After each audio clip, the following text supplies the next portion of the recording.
Hi guys, welcome to Unit 2. Today we're going to talk about atoms. So first off, let's get a little perspective on the size of an atom. So if we were to take a proton or a neutron, because they're about the same size, and blow them up to where they're the width of your fingernail right there, then an electron would be the size of half of the width of your hair. That's really, really small.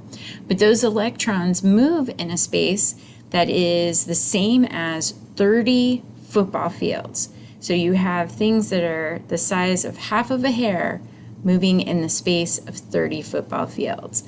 So it gives you a kind of an idea of how small these guys are, but how much space they take up relative to each other. So here are the parts of the atoms. You might remember these from biology or from middle school. There are three parts. We have an electron, a proton, and a neutron. So the electron, our symbol is an E for electron with a little negative sign because electrons are negative. They have a negative charge to them.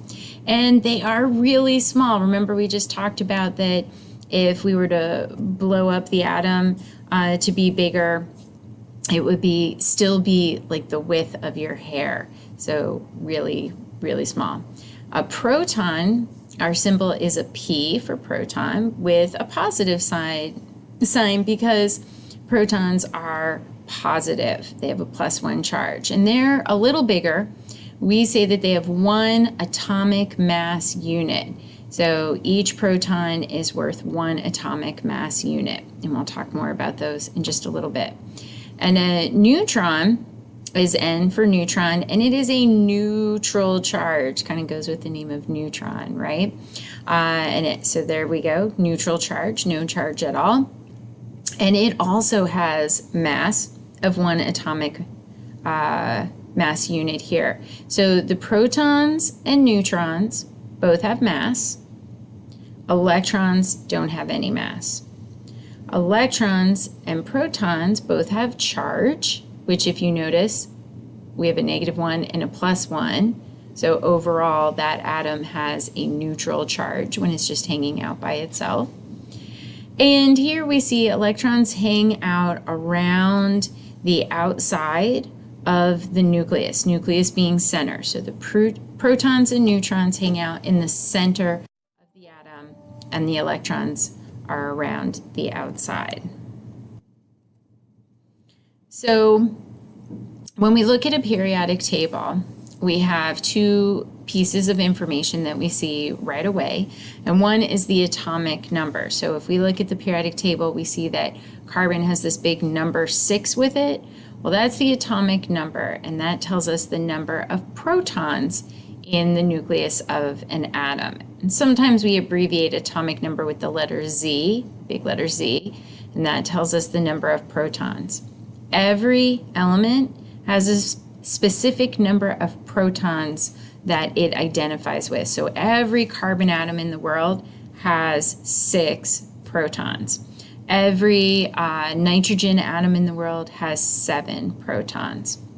The mass number is the sum of protons and neutrons together. So that means we add all the protons and all the neutrons together, and we get the mass number, which makes sense because when we look back at this guy, we see that protons and neutrons have mass to them, but electrons do not. They're too small to have mass.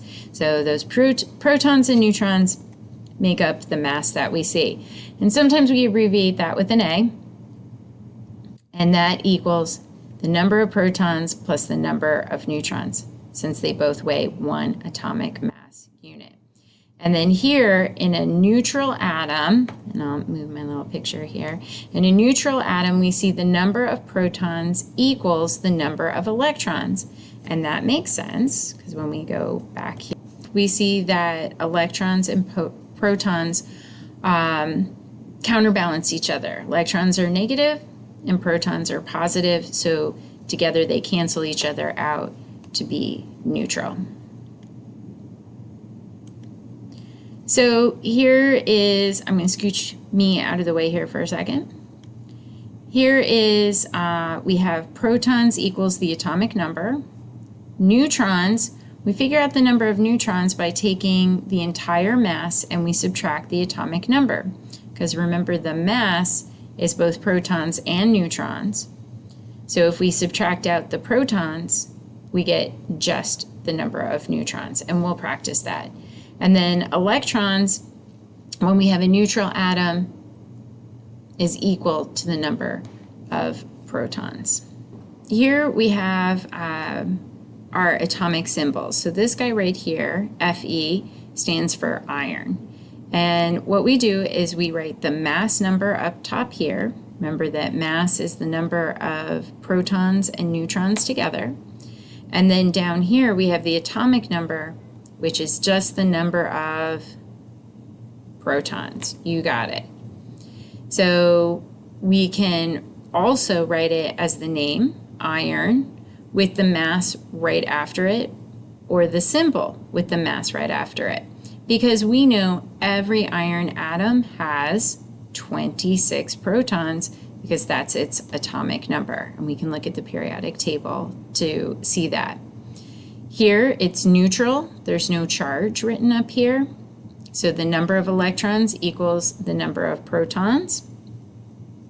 And the number of protons equals the atomic number. So in this case, electrons is 26. But how do we find the number of neutrons? We take that mass number and we subtract the atomic number, because the mass number is protons and neutrons, and we subtract out the protons and we're left with nothing but neutrons. So 56 minus 26 equals 30.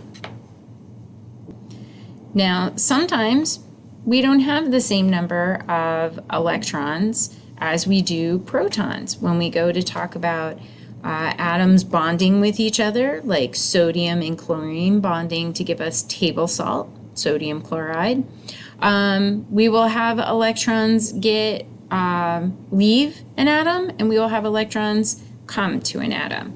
So when electrons are lost, the atom becomes more positive because we have the same number of protons as we did before, but the atom gave away some electrons. And when something becomes positive, we call it a cation.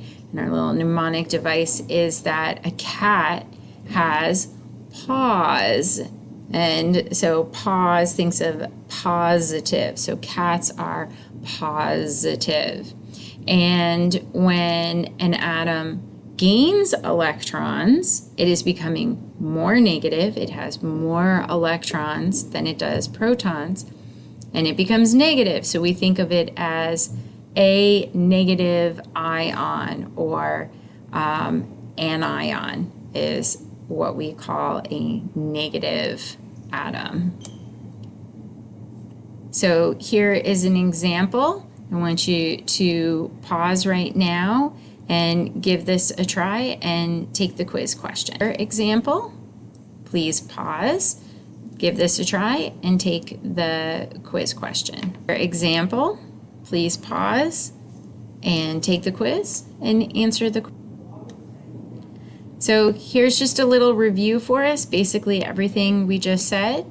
We have positive protons, neutral neutrons, and negative electrons.